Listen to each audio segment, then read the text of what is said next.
Hello and welcome back to Boring Dad Gaming, where today we're going to be carrying on with the Esoteric Ebb. We're in the Beyond, and we're going to be talking to the guy who we've been after all this time. It said to that guy's left, which should be over here. Oh, there's something here. It's a shard of jaw. Why don't we grab it? Oh, it's apples. 27 apples. I mean, sure. Not quite apples, the idea of apples. Maybe there's... Okay, let's go around with tab held down. Maybe there's stuff to find here then. Maybe that was just an opportunity to give the character some healing, although that won't be healing us because of our lich-like, almost lich-like status. What's this, though? That's just like shards of jaw. Oh, here he is.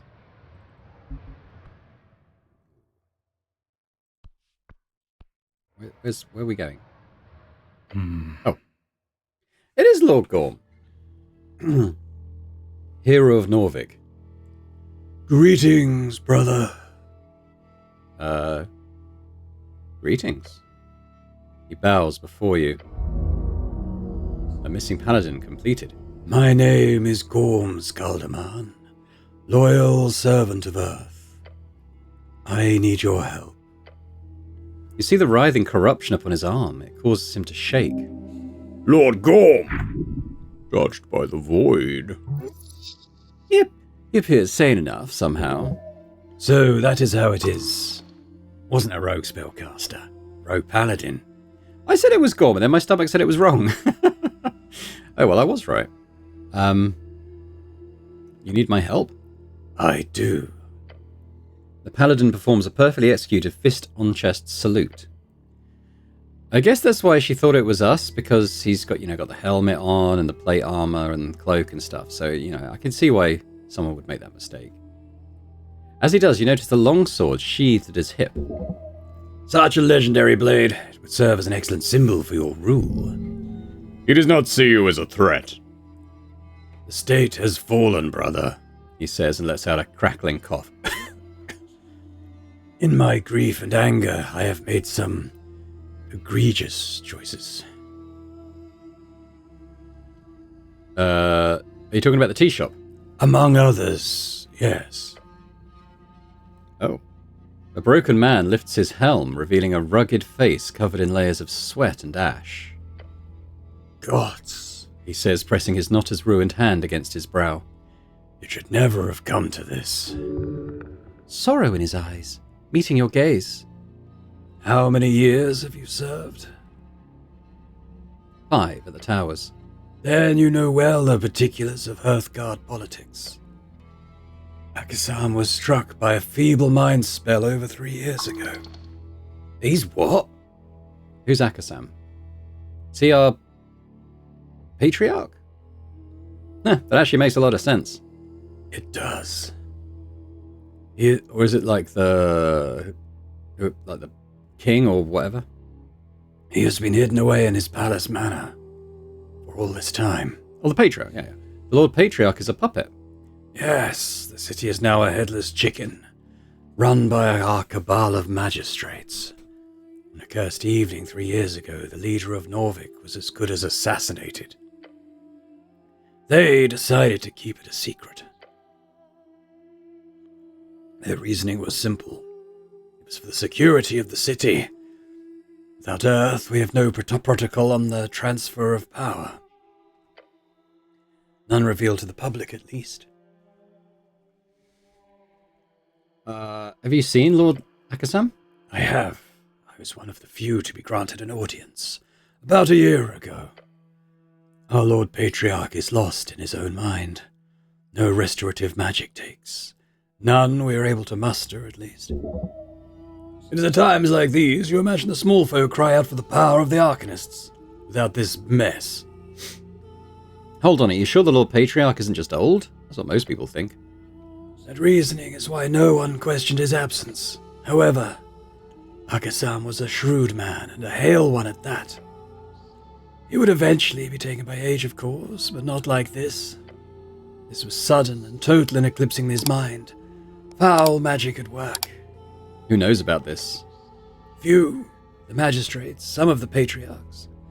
All of them sworn party officials, including me, despite my lower status as a paladin. It is a tightly guarded secret. They are sworn? How terrible. Whatever. And none of them have told people. They cannot, nor can I. Why did they keep it a secret? They said it was considered dangerous for him to falter after serving so long. Better to hold up a puppet until the election. Or that is what they decided. I was not in that particular smoky room. Who cast the spell? Enemies of the state. They broke into his manor at night, then they got away. The magistrates pointed to cultists. I went looking. I was unable to find any proof of such activities. Feels like maybe it was the magistrates. Why are you telling me this? Why are you here, brother? I believe those two questions have the same answer. What do you mean about the transfer of power not being revealed? It was kept hidden. What was? Earth's legacy. His instructions. The magistrates and the Lord Patriarch were provided with guidelines for the eventual death of Akasam. How did you see these guidelines? I found them in Akasam's chamber when I was allowed to visit him. It was as if the old man was guiding me to them even in his feebled state. Tell me now. He grabs his corrupted arm to stop the twitching. Then he speaks in a regal tone. Upon the death, or at the behest of his lordship Akasam, a provisional government will be declared. He closes his eyes, reciting the words as if they were scratched on the back of his eyelids. This government shall have 2 years to oversee an electoral process, at the end of which a permanent government chosen by the people shall be enacted. This provisional government shall be headed by 2 individuals with shared power and responsibility to provide full suffrage to all citizens of Norvik. The first individual shall be elected by all active clerical patriarchs within 7 days. The second individual should be elected by all active guild union leaders within 7 days. He opens his eyes. 1 cleric, 1 Asgalist. Earth's legacy. If either of the provisional electoral processes fail, the individual will be chosen via random lottery at the end of those 7 days. Random lottery? Is this a jest? The instructions included more details, of course, but this is what Earth wanted from us, brother. This is what Akasam wanted. He was going to step down, retire, to enact this final will for our glorious God. So that's why they... That is why they feeble-minded him. They could not let Earth's will pass. They could not let go of power. Those corrupt bastards. Yes, brother. That is what they are. Know this. I read Earth's Legacy, his last will, over a year ago. Akasam was targeted 3 years ago, right as the election began taking shape. Think about it. If a cleric and an Asgalist were to be put in charge of the entire electoral process, who would lose? Who would possibly want to avoid such a scenario? Yeah. The Freestriders? The Freestriders. And the power behind their Reedsian coffers. He gives you a very tired look. I've worked tirelessly to find the truth in this. I used my privileged access to archives, party meetings, documents spanning all districts, the ability to investigate all magistrates without alerting anyone to my intent. Turns out the answer was not so hidden. What did you find? All magistrates have deals with the Ascani Reeds Trading Company. In total, approximately 85.5 million crowns in the form of public work investments, guild expansions, targeted tariffs, consultancy fees, the illegal sales of Norvikian property, exclusive land licensing bids, key positions within the district bureaucracies, and sometimes even just gifts. The butchering of our beloved city. This is horrifying. The magistrates are smarter than you thought. Do you have the receipts? Some, barely anything. Anything damning is kept under wraps. Everything else looks innocent on the surface. Those monsters! That they are, brother. Eyes flick to his arm, his face contorting into a painful wince. I know well why you are here. I am responsible for the explosion. Oh, he admits it. There you go. The elf, she... Gorm lifts his head. Regret. He places his hand upon the pommel of his sword. You killed her. Arguably, yes. Arguably. I should explain. The party of Norvik has been entirely corrupted by crowns and foreign investments. He scoffs to himself. Our city. Sliced up. Auctions off. Auctioned off. Why didn't you speak up? Break your oath. People would believe you. They trust you. Brother, my oath is not to be one to be broken. I swore my life to the party. A life oath? Why would you? If I spoke to the press, if I spread rumours, if I so much as mentioned their foul play to a beggar on the side of the road. He laughs. Nearly tears in his eyes. My body would reject the words, as my soul would reject its vessel. My life forfeit to the whims of this fallen city.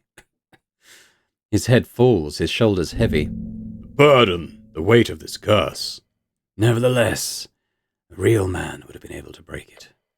Lifting his head, his jaw clenched, one hand gripping over the other. I should have been able to. The fact he is telling you this tells you his soul is already lost to this dominion, to the beyond. Here you're free to speak. Yes. The oath is not broken. I can still feel it, but here, Earth does not watch me. Here he does not see what a monster I've become. I wish he never does. What did you do? He lifts his mutated arm, the flayed skin pulsating around vein-like tendrils. I sought out the aberration. Oh. We all knew he was there. Everglad was never considered a threat down in his flooded temple. Nor were his warlocks. I did not imagine he would so easily give me everything I needed. What did he give you? Power. Terrible, terrible power. He clenches his mutated fist. A god never dies, brother. They simply fade from our world. That much was clear when I watched him go.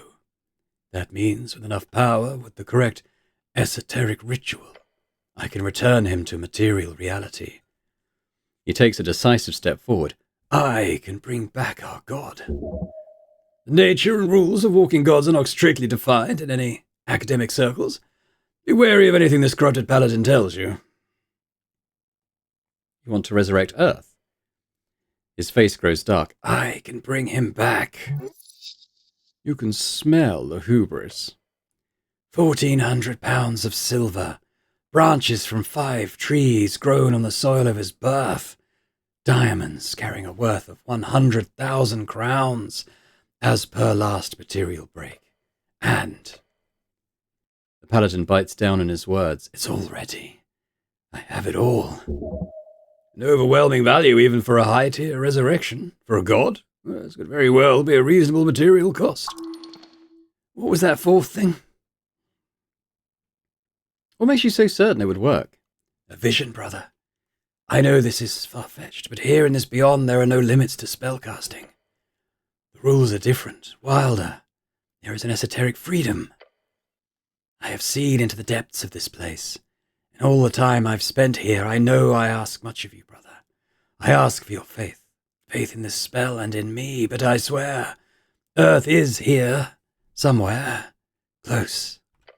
I can feel him watching me, giving me these visions. You do realize what you sound like, right? Yes, I am aware. I both look and sound like a raving cultist. He flexes his mutated hand with another wince. The pain is familiar to him at this point. He seeks it out as much as he wants to avoid it. So I have given my body and soul. Why not my dignity as well? What's the spell called? I do not care to name it. It does not deserve one. Why? Why this reservation? The spell needs a name. This is what he wants. But this is what he wants. Why not revel in it? Something is off. What is he not telling you? What level is this spell? I do not know. 10th? 11th? The return of a divine spark. Yes, that should certainly be above 9th.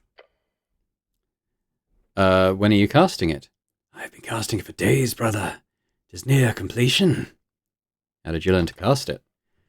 Everglad's esoteric connection with the beyond allowed me to make contact with a number of otherworldly beings. They helped me mold a custom epic tier spell for the sole purpose of resurrecting one specific god. While my appearance has been tainted by the far realm influence, this spell is no foul magic, nor is it in any way influenced by Everglad. This is divine magic at its most powerful. How did you get all the spell components? Branches I secured myself by visiting the Curse Lands.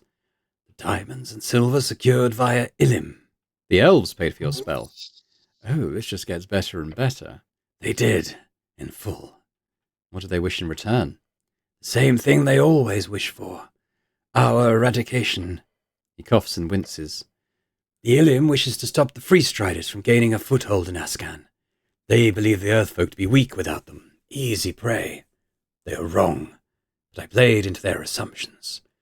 To them, I was a rogue paladin wanting revenge on my people, one who needed a funding to establish a network of dissidents.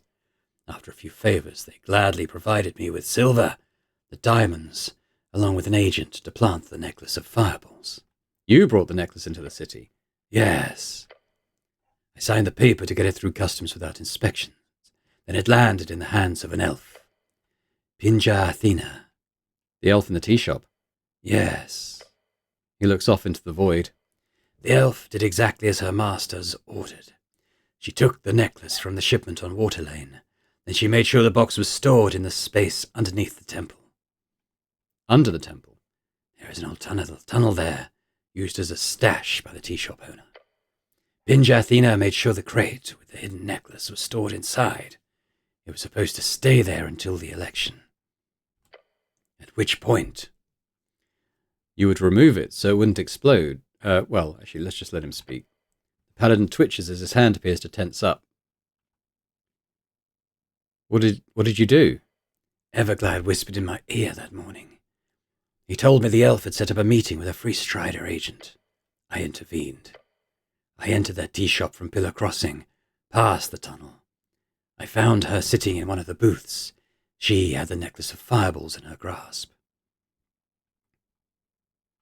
Let him speak. The elf was planning on selling it to make an escape for herself. I don't blame her, but I could not let her take it. The thought, the possibility did not cross my mind.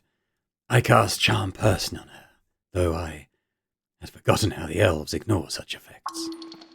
Blunder of the decade. All paladins are the same. They never think before they act. She reacted violently, threatened to blow us both up. Again, I do not blame her for this. Before I had a chance to... Before I figured out what to say, I saw it in her eyes. His gaze, no longer focused on the void behind you, now pierces your eyes behind the helm. She had already made up her mind. Fascism chose the path. I chose the end. Words leaving scorched, reanimated lips. They whisper, they beckon, they scream. I cast Misty Step, reaching the edge of the room before it hit the ground. She was incinerated instantaneously. Me, I made it out with seared flesh. He closes his eyes. She did not suffer, for what little it's worth. Oh, she suffered. She suffered every indignity a person can at the behest of this man. No, she did. Blue flames, a heat and blast so wild, consciousness is drained from the shock itself. She did not feel the fire, but she felt everything before. Yeah, why did you need the necklace so much? What were you planning? The paladin looks at you with dead eyes. Your gut sinks. It conjoins and twists among the eternal waters. Words spoken by the gruff man near breaking your resolve. There is a fourth component to the spell. Stare at him. One final sacrifice. Yes, of course. The cost of a god's spark. What is the final component, Lord Gorm? He does not meet your gaze as he says, The true souls of 27 of his believers. What?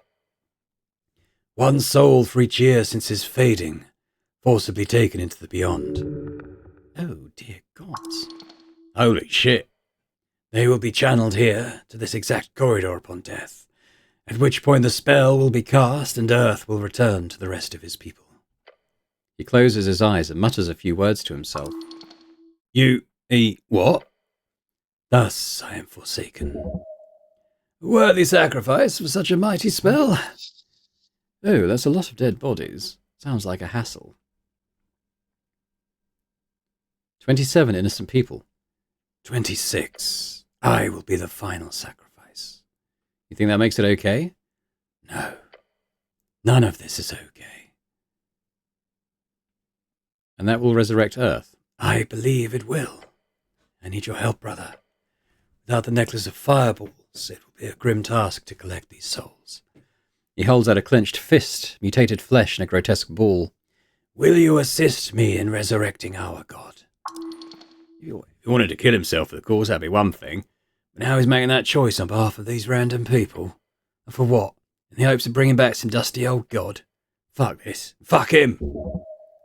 Well, as interesting as seeing an epic tier spell in action would be, do not follow this madman. You have cast so many spells from a position of naive intrigue, where the forces break your very flesh apart with nothing to show for it. A spell of this value and power, how do you imagine it would end? Exactly as its caster intended? Do not follow this fool into his demise. You're watching a tragedy unfold beneath these stars. This poor man has been driven to the brink of the abyss. He is staring into it.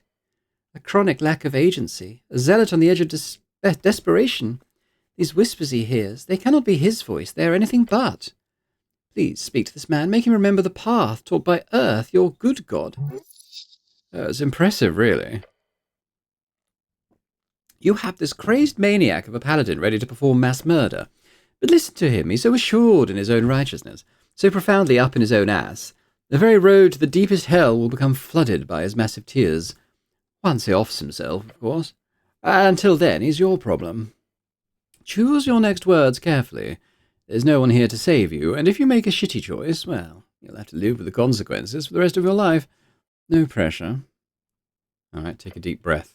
Take your time.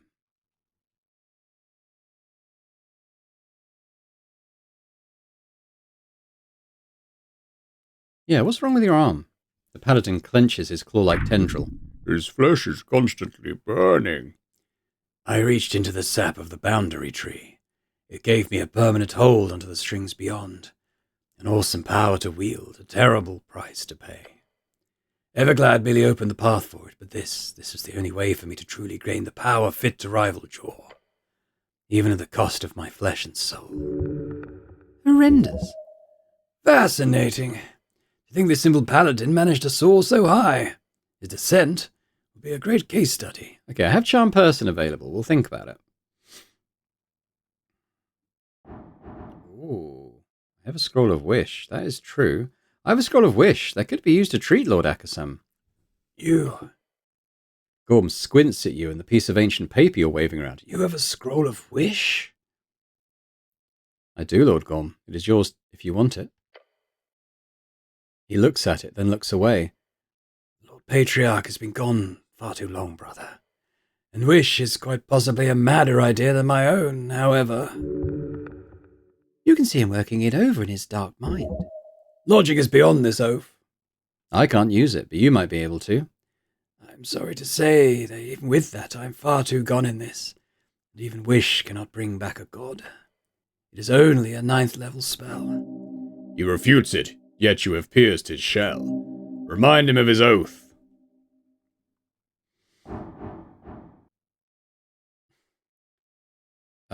Yeah, I mean, we've got some good choices here.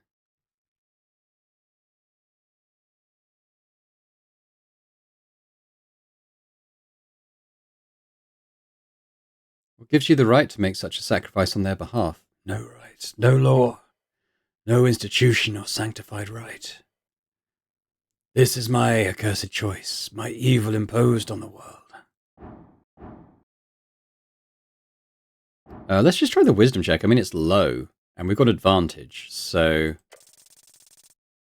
Yeah.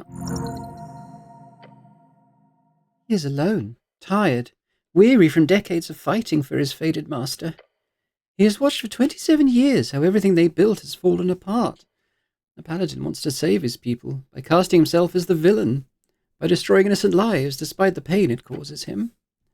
Is this what it means to be truly good? To go up against everything natural and decent to help untold future generations? I understand him. It is not good, but it is what he thinks, despite all the horrors involved. Okay, that has lowered the cost of these checks.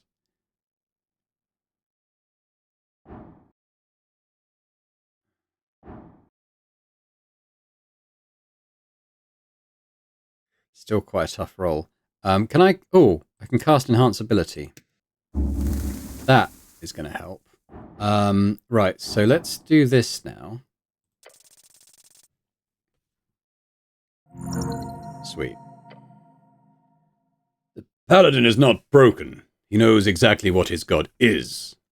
There is the horrid truth, one deeply ingrained into the body and the skin and the muscle tissue of this broken man before you. This is a man who is throwing away everything, including the love of his god, for the purpose of reaching a better world. You could see it in his eyes. It is written in his flesh. The grandest thing a good man can truly sacrifice would be everything that makes him good. Gorm believes that somehow he knows. In his vision-filled skull, this string will lead to a worthy end. But he does not know anything. He has faith. Faith that Earth will set his wrongs right. Exactly. Lord Gorm? Brother. What this Paladin does not understand, however, is the most awful truth of all. I hope I have made it clear. Our God never wanted us to pick up after him. But his sacrifices, with him gone, someone else has to keep giving. I am not only willing, I am ready to... Speak! You fool! The Paladin glares at you with wide eyes and open mouth. Flabbergasted! How dare you place your burden upon his shoulders? Anger flashes upon his rugged and quite hairy face. You're no monster. You're a child. You... A child running to his tired father when the going gets tough. A father who gave him everything. Gorm knows this. The intense rage now building in his chest is proof enough. He grips his twitching arm. Anger comes only from a sense of injustice. When faced with unwanted truth, a man's ego will bring him to fury. It is only in facing that ego, in breaking it, that your Lord Gorm will be redeemed. Yes, our city is falling. A corrupt cabal of magistrates is bringing everything to ruin. I see that. You have dealt with it alone for decades, shackled to your duty. They threw away his legacy. Words spoken through tremendous temper, teeth clamped down, voice low. The insidious force of reeds. They cannot be stopped. They cannot be... I never saw him. You did, so tell me, did Earth ever tell you to always rely on him? The Paladin lifts his chin and glares at you. Did he ever ask for your faith, your utmost faith in his ability to set things right in the end? He opens his mouth to speak, yet nothing comes out. Push him! Did he? No. The word snakes out of him, his face growing paler by its presence. I'm only interpreting what I've read, but I always assumed he asked us to be men, real men who would make it through every horrible challenge, every lonely night, every excruciating humiliation. He is...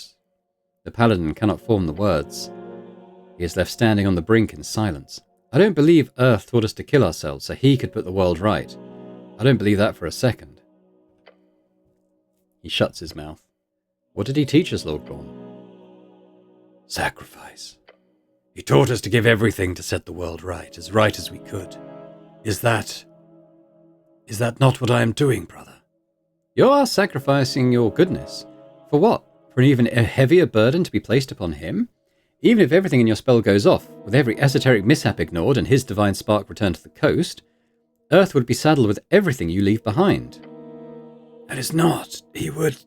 Alone, Lord Gorm. He would be alone against this terrible fate. The Paladin stares at the reflected stars beneath his cape. Alone.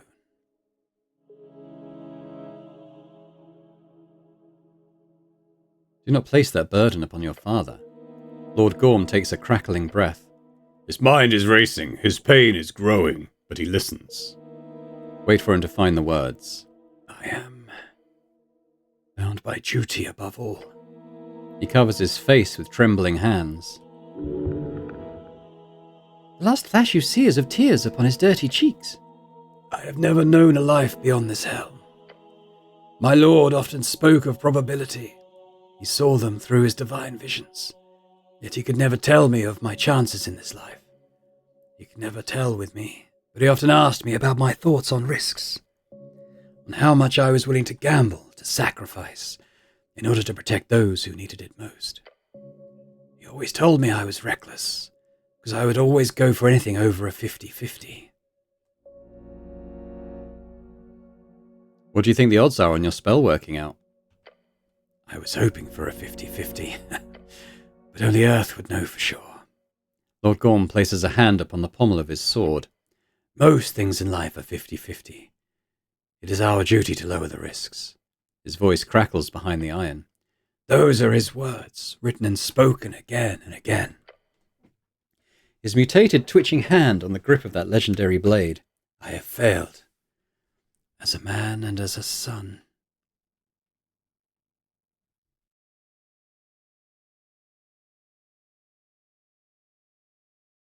You have fought bravely against impossible odds, Lord Gorm. He bows his head towards you.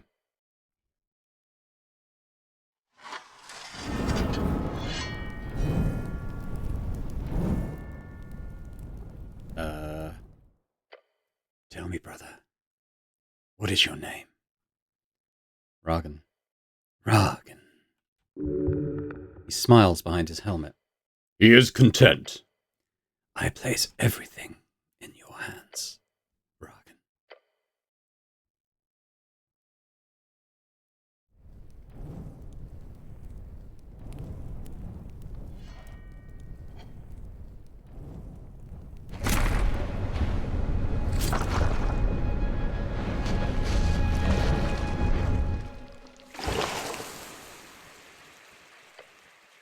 Do not know if any of this is truly the right path, but it is now done. Lord Gorm has chosen his fray. Earth be blessed. You watch as his spirit is drawn towards the stairs. The last Paladin of Earth. May the strings forget his failures. All of them. Though he will not be so easily forgiven. Cleric! Ah! Your companion is winded, his face glancing from side to side in the darkness. This place is fucking awful. Feels like I've been running around for hours. You okay? The sling in his hand, ready for a fight. Ugh, what did I miss? It's over. It's over? It's done. Oh. Does that mean... He gestures forward. Lord Gorm is dead. Lord Gorm? The missing paladin? That makes a lot of sense, actually. So he blew up the tea shop?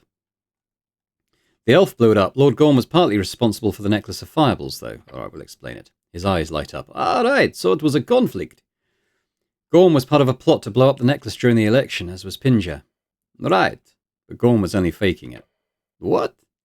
Gorm was pretending to hate the city so that the Illim elves would fund his... Yeah, well, we found all this out. Well... It would bring back Earth from the dead. He was also needed to kill 27 Earthfolks. That's what the fireballs were for.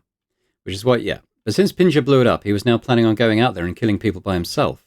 Ah, I see. What? He invited me to join him. We talked, and... He invited you? I managed to convince him to stand down. Oh! He put his flame tongue through his chest and faded. It's over. Damn. Now, how do we get back? There is a man on the steps. Who's the old guy? Ah, breathe. It is finished. You have chosen well. The old man puts his hands behind his back. Before you go, I would wish to have a few words with you, but no hurry. Time is still now. Stare at the old man. You do not lose anything by taking a short rest, I assure you. Don't think we need to. He smiles. You know who that is? This will be an interesting conversation. I wonder if this is your... You are not yet done. Breathe. First breathe. Breathe. I kind of want that sword. The Flame Tongue of Norvik. Dusk on day 4.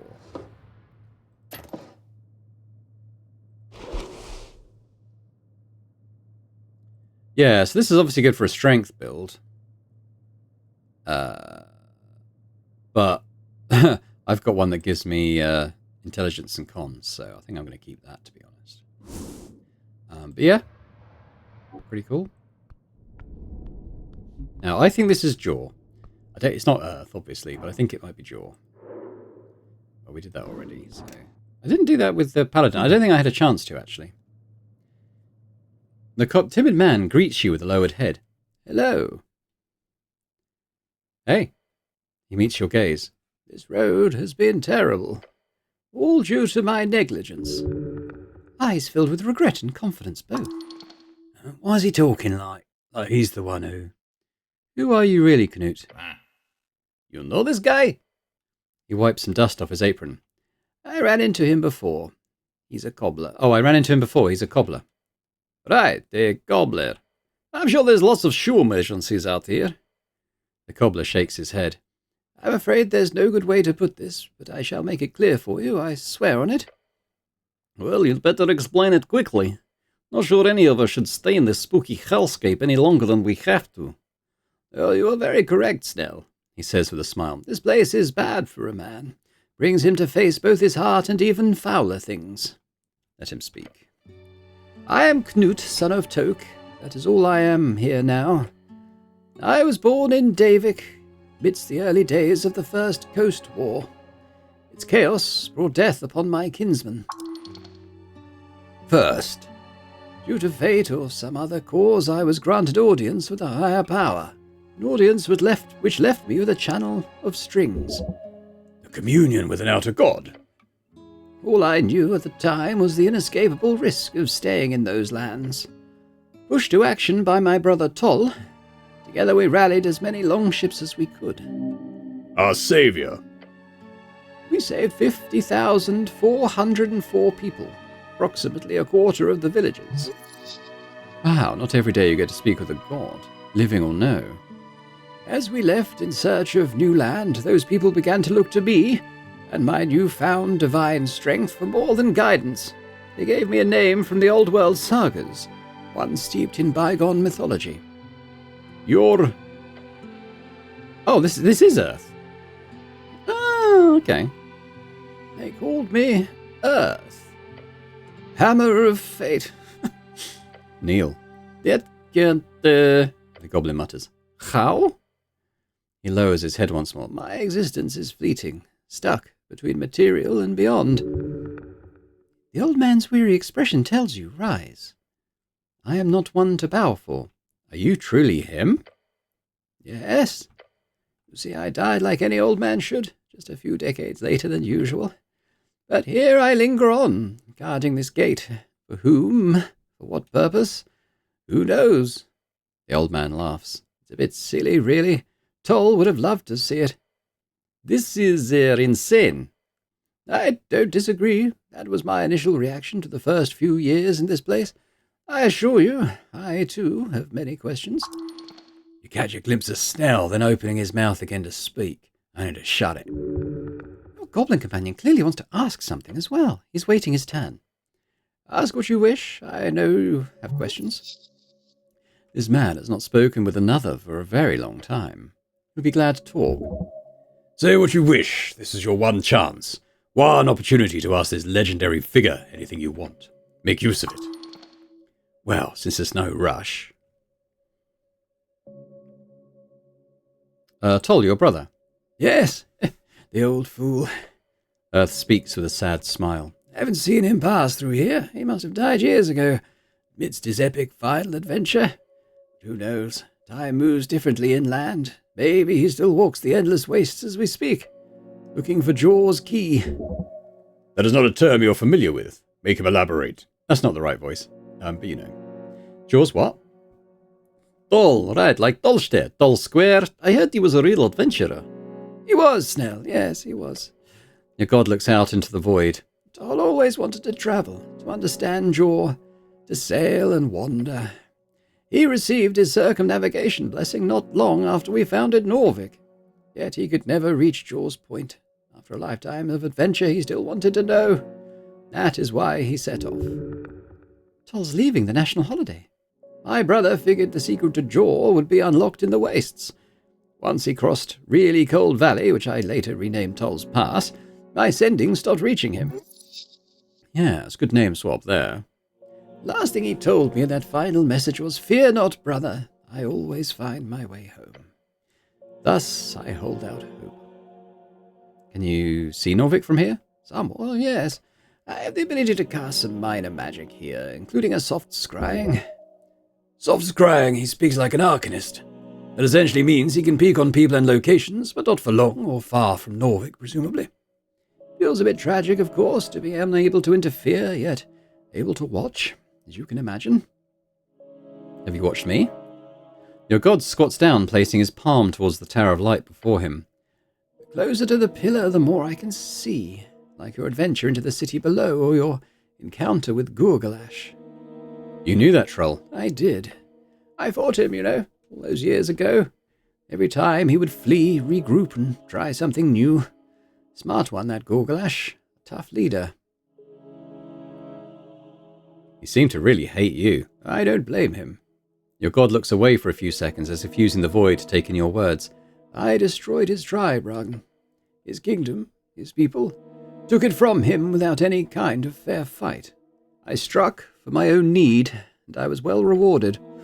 Perhaps it is a pity I did not follow through instead of leaving him to the life of an undercoast vagabond.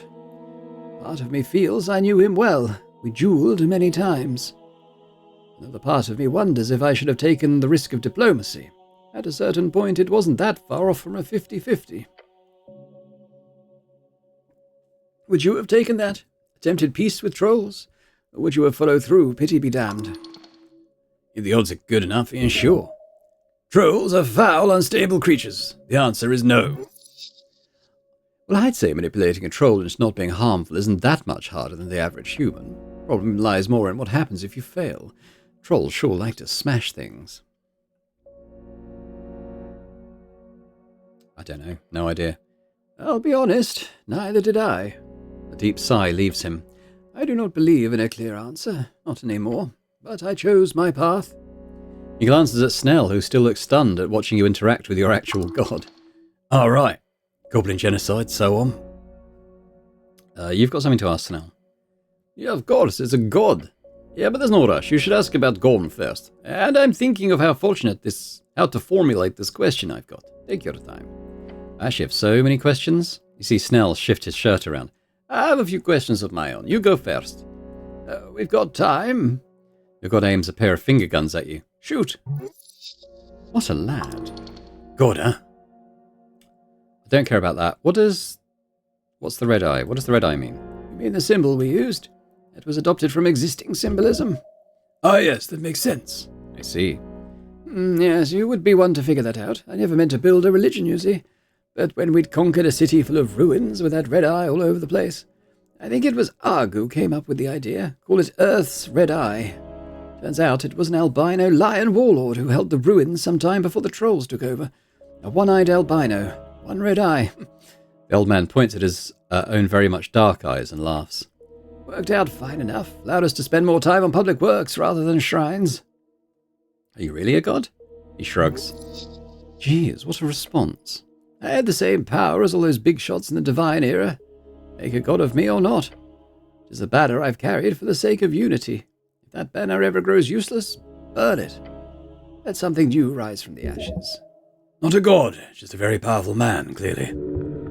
A god, a spirit, a memory. I pray to you. Yes, you do. I cannot always hear it clearly. It's a lot. But I hear yours, that I promise. Your heart feels warm. How do you grant us clerics magic from here? As you've been taught, I channel the divine through strings. Subconsciously, though. Or maybe more like instinct. I'm an old hand at this by now. Might be a reason why I won't be allowed to move on. But I'm still needed to keep the channeling going. The contract is a two-way street. Does belief bind the god as much as his followers? Which makes me think of all the other dead gods out there, still connecting those thousands upon thousands of clerics into their sources beyond. I'm sorry. No, don't be. I'm happy to fulfill my duty here. Keeps me sane. But I wonder if the Mender feels the same, or if Lady Fair holds down the fort in some other tunnel. The implications here are quite intense. Dead gods just end up in some void being used as keys to magic. Oh, incredible. He talks about it as if it would be no big deal. I wish I knew more. Once I am forgotten, maybe I will get to see through this gate. To go wherever souls go once they pass. Deceased people who are resurrected do not remember anything in death. Maybe there is nothing beyond. One day you might gain that knowledge. For now, focus on the material. That will set you free. I think I need to ask you something even more important. Yes, I know you do. All right, Lord Gorm. He takes a few steps forward. He's just an old man. But despite that, you see, he's also strong as hells. Gorm. His eyes focus on the ground where he stood. A man of principle, of bright mind and whole heart. I loved him like a son. His face contorts into a deep frown. It broke my heart when I saw him descend in such a way. You saw his plan. Not at first, but it did not take long for me to figure it out. I cannot say where his mind was, but I know his heart was placed exactly where I had taught him. Selflessly, he would give himself to any cause. Unfortunately, he proved my teachings terribly wrong. His pain. Earth did not possess the ability to interact with Gorm in any way. He didn't know you were present. He did not. I could not stop this channeled magic to my clerics and my paladin, no matter what. I cannot even destroy myself. For whatever reason, my soul here is muffled. I could not communicate with him or anyone else on the material plane. He's telling the truth. His truth. This guy has a legacy to uphold. Careful what you trust. He is your god. Of course you can trust him. He was going to kill 27 people. Yes, he was. It's important to remember one simple fact. Nothing he did was evil. Everything he did for an ideal of good. Just like I taught him. He turns around and gestures towards the stairs. So you cannot see his tears. Look how it ended. His bones hitting the pavement so furiously. He's crying. I thought I knew everything at one point, as if I had somehow unlocked the truth of life itself. It was so simple. Your god turns back to you, his eyes tinged with red. Goodness alone will bring the world to evil. The words of an arcanist, I believe. He's quoting Prax. How conflicting. But Gorm spoke the truth. About what? He wipes a tear from his cheek. My legacy. Norvik is under siege. There is a conspiracy of freestriders. The magistrates are bought. The Asgals are undermined. The Golden Horde seeks to occupy the clan lands within a decade or two. The Mender's cabal funnels riches to rebels in our lands. And my will, the plan I created to keep peace and transition into a democratic government, was suppressed. It's easy to believe, considering what's going on in the city. Many folk do not think in that way. Many see it as just the coming of a new era. Your god gathers himself. This was all a calculated risk on my part. What do you mean? I knew this would happen, Ragan. Or rather, I saw the odds in strings. It was high, he says with a clenched fist. Something like a 4 in 5. The problem, the odds changed while I was dying. That doesn't happen very often. An esoteric event, most likely. Suddenly, I saw the new probable outcome, this web of conspiracy. The old man shakes his head and looks very, very tired. The magistrates hiding my succession acted as the initial spark. The rest is your history.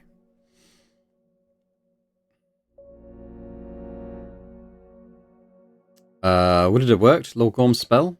I don't know. I do not believe he knew either.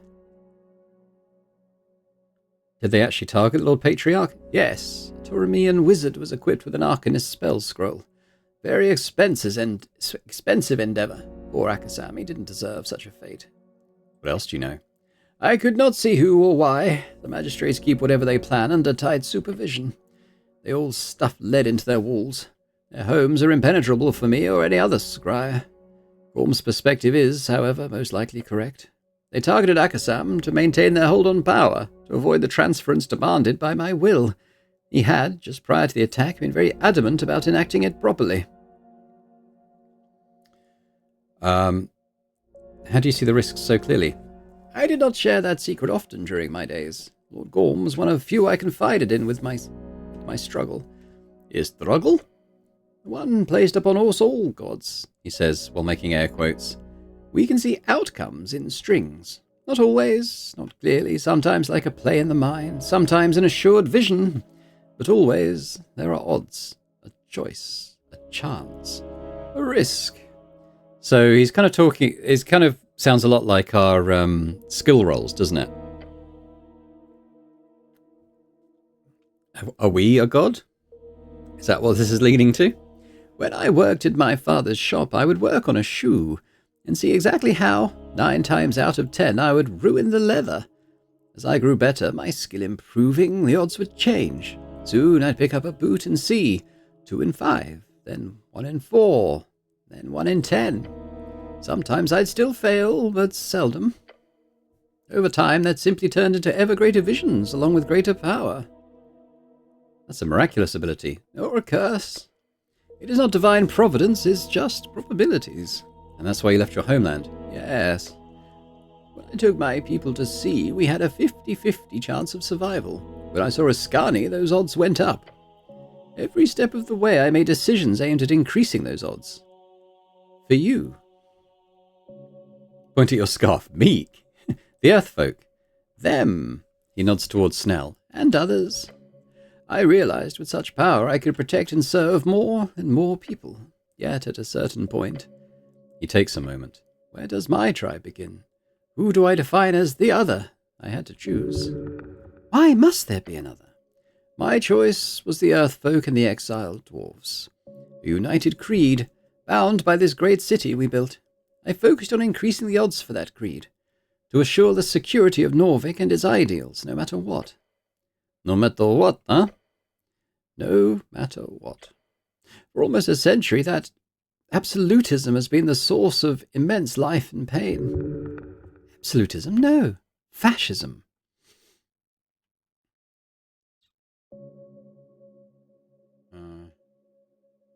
Must have been difficult to choose between your people or violence. Difficult?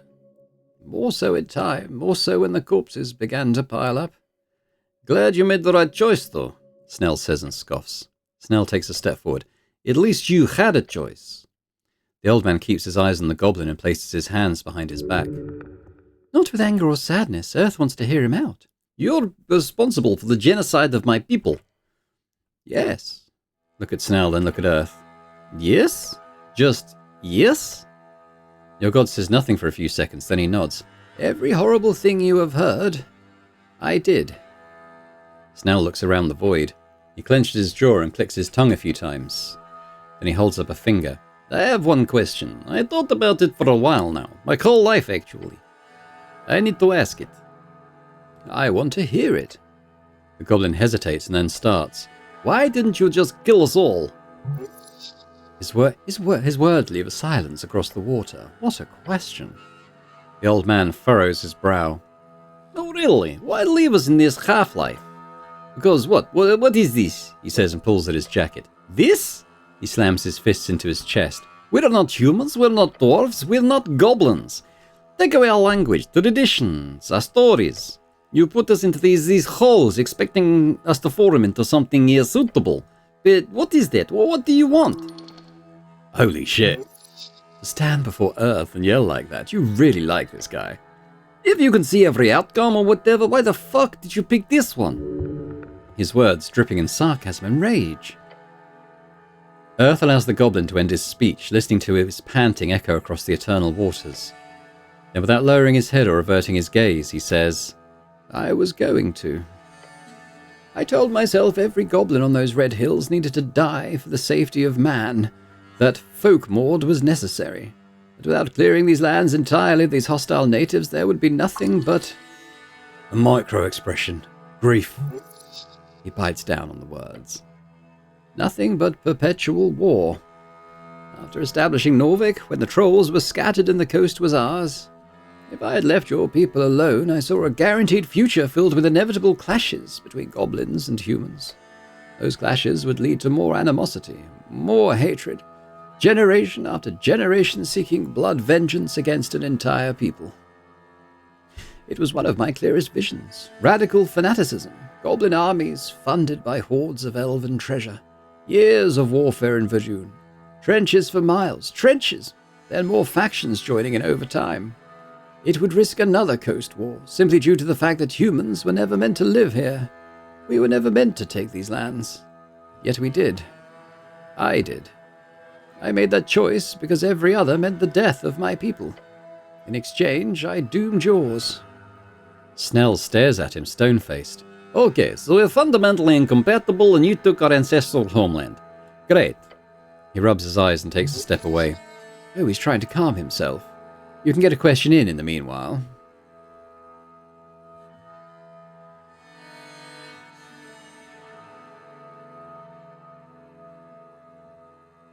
I think it's proven that we're perfectly capable of living and working together. Yes, and I did see that potential. For one, goblins had a similar warrior culture to us Vikings. They had a collective mindset not too unlike the dwarves, a clan structure similar to halflings. But the path of unity was not in any way realistic. Neither was meeting in the middle, at least if my vision were to be believed. That was a terrible choice. I could talk about my perspective for 100 years and you would still be correct in your assessment. It was terrible. Snell turns back around, glaring at your god. Why am I alive? Why did you spare those 3 tribes, Earth? Yes, The answer to that is simple. I gambled. Your god looks up at the stars. The Battle of Morgue, Western Verdun on the 6th year of the campaign. The leader of the Kriegthon is brought before me in chains. He demands a duel to the death. His name is Cran. To restore his strength for a fair fight, I invite him to eat with me. This goblin speaks Dwarven, Dimenorian, and even some Elvish. Over dinner, he explains exactly to me how they were superior in every way, and that the only reason we won was due to our luck. We had a god. Theirs died long ago. Tokig the Gambler would have been fun to see these two clash. I agreed with him. Then we discussed my options. Bran told me I was wise for killing them all. If I did not, he said, they would eventually re-emerge and destroy mankind, once I faded like Tokig did, that each of his sons dreamt of spilling human blood. Snell's eyes narrow as Earth speaks. So I asked him, what of his daughters? Did they dream of war and slaughter? Revenge? Bran told me no. Then he laughed at me and wondered aloud what a boring and peaceful life that would be. I spent the night explaining my visions to him. He, in turn, told me stories about Tokig the Gambler. For hours we talked, exchanging ideas, and I proved well, and enough how I knew it all. As the sun rose, I saw in that conversation something magical. The odds had changed. Not by much, not so significantly that it changed my belief, but enough for me to make another choice, a gamble. I gambled on a path where humans and goblins could live together, in peace. Look to Snell. His eyes are on the ground. We signed a treaty the next day. The forced assimilation of the 3 tribes was carried out. Cran served me well for 12 years, overseeing the migration to Norvik. This was the only plan of action I could see with a success rate above 50-50. Success? Yes. He scowls. A successful genocide, yeah? What's your definition of success here? Well, the same as always. The least amount of death over time. As far as I could see. But not for my people alone, not this time, for both our people. Snell lets out a conflicted groan. Well, you shouldn't have come here in the first place, then. Perhaps so. His eyes speak of sorrow. He's holding back. He knows well he could argue around this topic for hours, but he's not interested in winning. There were no other paths in your visions? No, there were many, all of them ending in the near guaranteed destruction of my people. You ask me what you are, Snell, let me tell you. He walks forward towards your goblin companion. You are something entirely new. The goblin's expression goes from angry to despondent as he stares at the dead god's approach. You can never be goblin. You could never be human. You're in this mess because of me and my evil actions. The old man throws up his hands into the air, reaching for the stars. So hate me, curse me, then go be a leader for your people.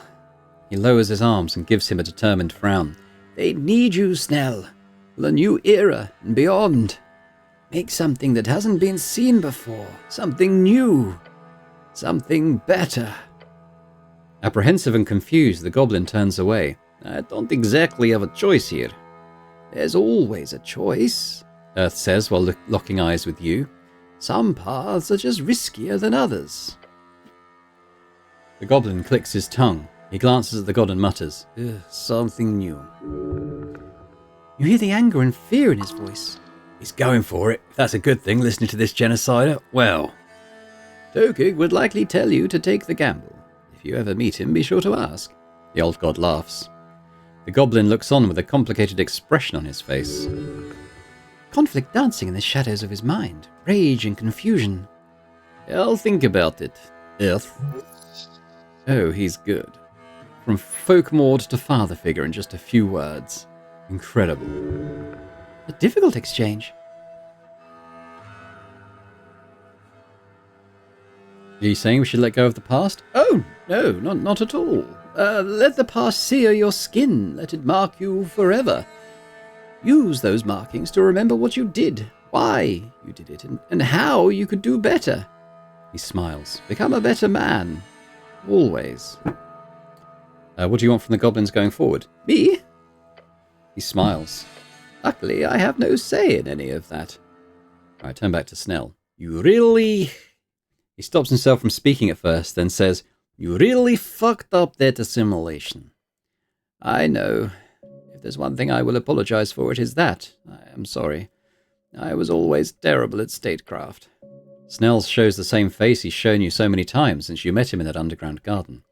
To be ruled by evil or incompetence. Sometimes a mixture of both, I'm afraid. You can always do better. Agreed. Not me, though, since I'm dead. But you? We will see what string you two will walk on. But if it is of any comfort around this incompetent governance, I can assure you, Snell. He gives the goblin a meagre glance. Lady Sageleaf is the one who truly changed the odds. Snell meets his eyes. I never expected it from someone like her. Alas, there are many things I did not see coming. If anything, your instincts are clearly a dowsing rod of their own. A dragon. Earth looks upon you with eyes that remind you of your father. Aged wisdom, soaked in blood. I would like to have a few more words with you, Ragan, before you return. He steps forward until you realize your god is near towering above you. Look up. I'm afraid we will never speak again, my son. So this conversation is truly simply an esoteric happenstance.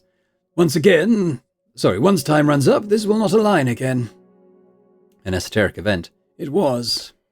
Caused by me, but not something that I will ever be able to make happen again. This conversation, Ragan, he says and places a warm hand upon your shoulder. The only time you'll ever feel his warmth. The last time anyone ever will. It was worth everything. Look at Earth, I'm just a cleric. Yes. Some might even call you the cleric. Yes. He understands you. Someone finally does. Although wizard might be more appropriate. A correct statement despite his theological nature. And you've certainly been mingling with the primal forces a lot. If you want to be a druid, you certainly have my blessing. Your god chuckles at you. What about barbarian? That could be a cool title, right? Oh, I would say any warrior in this wild band of ours could be called that. Though I'd suggest using your rage sparingly. Anger always stems from some sense of injustice. Meaning, as a barbarian, it is important to keep your mind as sharp as your brawn, in order to understand where true justice lies in the world. Earth looks down. And the flame tongue. Keep it. It served me well for many years. Gorm would have wanted you to have it. Despite everything, he was a good man. A good man. The words cause you unease. Alignment is as subjective as jaw, nothing but intent. A man will see it all burn before he accepts utilitarian evil into his heart. The world will burn by the intentions of good men. Your god listens to the words with care. Is that from a book? I'm sure I stole it from somewhere. He lets out a short laugh. Well, I can assure you that evil men do a fair bit of burning as well. So in the end, maybe we should aim for a world with less tinder and oil. He takes a hand off your shoulder and takes a breath. Oh, you can see it. He's doing the polite minor gestures that indicate the chat's coming to a close. He's about to send you home. Ask, this is your chance. One last time. What will you have me do, my lord? My time is over, Ragan. The coming era is yours. He looks to Snell. I believe in you all. I am your servant, accept your god. Nodding along with your words, he murmurs, I hope I deserve your devotion. He scratches his beard. I will tell you one thing, though. Do you remember your prayer, Ragan, the one you always repeated to me at the end of hard days? My prayer? Yes, the one. Oh, the prayer. You repeated it so many times. It was a cry, a pleading. At the end of a night at the library, after hours working the kiosk, when your body was broken past days of Earthguard training, in bed at night. Not from all its mostly noise, as you can imagine. Must be a name. So many desperate voices. Interesting. As a channel for a greater power, he must pick up on all of it. Yours, however, it was such a simple prayer. That's what struck with me. Earth holds up a finger. One thing you asked of me all throughout your life. Never changed, not once. Oh no, yeah, that prayer was embarrassing. No wonder you stopped doing it. Your goblin companion follows this conversation intently, yet says nothing. Oh, right. Yeah, that. I feel embarrassed. He smiles. I do not promise things lightly, but I can promise you this, my son. There is a string to follow. One where your prayer is answered, I swear to you. Your father is proud of you, for the man you have become, for the man you will be. Hold it in. Earth leans in and says softly, You're not alone. Then he takes a step back, his eyes shimmering in a faint glow. He looks down into the water. It is time. The election has begun. What? Right now? Right now. Funny thing. Funny timing, isn't it? Wait, now? As in now? It's already shit. I've got so much work to do. Your god holds up a hand. No worries, Snell. I believe Miska has covered it all. She'll be glad to see you back there alive, trust me. Good. He's flustered. Oh boy, your hombre's floundering. What will happen to you? Oh, I'll get a good rest. That's most of what I've done here for these last 27 years. I'd wager the rest of my strange existence here will be just the same. Your god shrugs. But then again, who knows? All right, well, I guess we're ready. Your god holds out a hand. From it, a white drop falls. It hits the esoteric water below. Whoa! Hold on, one more thing. You need to ask. Oh, my lord, before we go. Yes, my son? What should I vote in the election? You catch him by surprise with such a question. Through the light, you see a smile appear upon his face. He laughs. Your god lets out a loud and boisterous laugh among the radiant power of his divinity. Vote for yourself, why don't you? Start up that new career. Leave the beyond.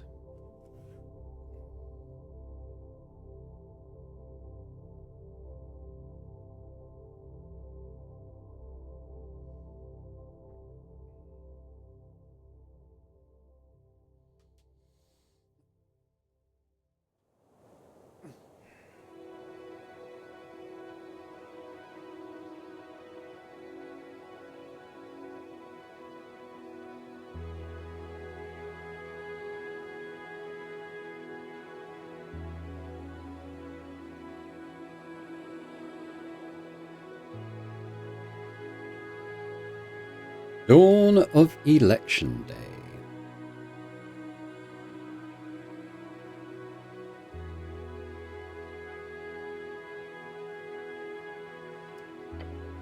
The city roars around you. Blocking the streets, hundreds seek their designated polling place. And you lie on the central street of Tolstad. Gasp for air. And? Oh, shit. First thing you see is Snell getting up from the pavement beside you. He looks pale and queasy. Why did you tell me this bottling business would come with nausea? You need to man up, buddy. Keep from vomiting. Oh no, I've got enough manning done for a lifetime. I've manned out. You've manned out? I'm manned out! Snell stretches a bit, then takes a glance around the crowds. Old man was right. The election sure has started. I guess we lost 2 days, or 2.5 maybe. I don't know, you're the math guy. I'm not the math guy, I'm the esoteric guy. Keep groaning on the ground. Right, I keep forgetting. He mutters and looks like he's about to throw up as well. I wonder what would happen if we stayed there for longer, like a month. Would we come back years later? Nah, probably could just get all wacky and unpredictable and send us back 5 minutes after we leave. Just to fuck with us? Well, you know it. Esoteric is what it is. The goblin takes in the sight of election day. He breathes the air, his shoulders drop. Everything's fine, nothing's wrong anymore. You live to see another day. A relieved smile on his face. Get up. Right, game plan.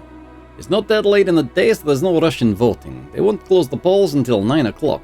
First of all, we need to report to Lady Sageleaf. Then I'm assuming you'll need to have a chat with Darrow, too. Is everyone here? Everyone? I mean, most of Dorstep. There's like a dozen different polling stations around the city. This is just one of them. Where's Lady Sageleaf? In the garden, most likely. Though if my ears don't deceive me, Neely's playing something on the field. We should go look. We should report to her, first of all, in my humble opinion. Don't want to keep her waiting. Yeah, I need to talk to Darrow. Where do you think he is? No clue. Probably out there somewhere. Who else should I talk to? That's up to you, Cleric. There's no stress. Once you've got the important stuff out of the way, you've got all day. It's only 10:20-ish. Should I tell people I'm at Earth? He shrugs. Honestly, I don't think anyone would believe you. Or at the very least, not take you too seriously. But you do you. Okay, let's go. Alright, time check on the video. It seems like this is a good place to end it for now. We'll come back next time and kind of do our wrapping up stuff, shall we? And kind of seeing if we can bring things to a decent conclusion. But yeah, interesting stuff. I wasn't right about Jaw. But I was... in the last episode, I said it was... When we were asked who we thought it was, I said Lord Gorm. And then my stomach went, yes. Actually, no. I don't know why I did that. But, like, we were right about that. So we kind of found out what happened with the tea shop and why. Yeah, I think we pretty much answered most things, to be honest, which is good. But, you know, let me know in the comments your thoughts on where things are at the moment. And if you've enjoyed this episode, if you could hit the like button as well, that'd be awesome. Big thank you as always to our channel members as well for supporting Boring Tech Gaming. Hugely appreciated as ever. If anyone else is interested in checking out memberships and getting earlier access to my videos, that'd be brilliant. But thanks very much, and I hope to see you next time. Bye for now.